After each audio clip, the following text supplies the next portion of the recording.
আৰু বিজেপিয়ে আমাক চাওক কিমান অসন্মানি কৰি আছে, মুছলমানক। এতিয়া নিউজত ডেইলি কৈ আছে হেমন্তই কামি হাৰা বোলা ভাঙিব। কামি হাৰা মুছলমানৰ ই কি চাইছে?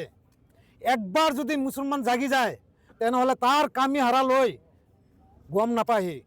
আমিতো জুবিনদাৰ ন্যায় বিচাৰি আমি ওলোৱা নাই এতিয়াও। যেতিয়া আমাৰ মুছলমান মানুহ ওলাই যাব, হেমন্তৰ ঘৰ বাৰী ক'ত আছে, ক'ত ঠিকানা নোহোৱা হৈ যাব। এইটো একদম সত্য কথা আমি কৈ দিছোঁ। আমাৰ মুছলমান মানুহ পূৰা চাই আছে। দৰকাৰ হ'লে ইলেকশ্যন বন্ধ হৈ যাব, কিন্তু জুবিনৰ ন্যায় লাগিব। জুবিনৰ ন্যায় আমি চাওঁ, খুজি আছোঁ, আগে পিছে লাগিবই, কিন্তু জুবিনদাৰ ন্যায় আমাৰ লাগিবই। গতিকে আমি এতিয়া ইউ পি পিএলৰ কেণ্ডিডেটক কৈছোঁ, যদি আপুনি দ্বিতীয়বাৰ আকৌ বিজেপিৰ লগত যায়, ওই একবাৰে খাব। আকৌ তৃতীয়বাৰ যদি ঘূৰি আহে আমি বিজেপিৰ লগত নাযাওঁ, তেনেহ'লে আৰু নহয়। কাৰণ এশলৰীয়া খেলক, সকলো মুছলমান মানুহ থাকিব। আমি এতিয়া চাওক, নাঙলো নাই, আমাৰ বিজেপিও নাই, আমাৰ কংগ্ৰেছো নাই। এতিয়া কংগ্ৰেছো এই গণ্ডগোল হৈ আছে।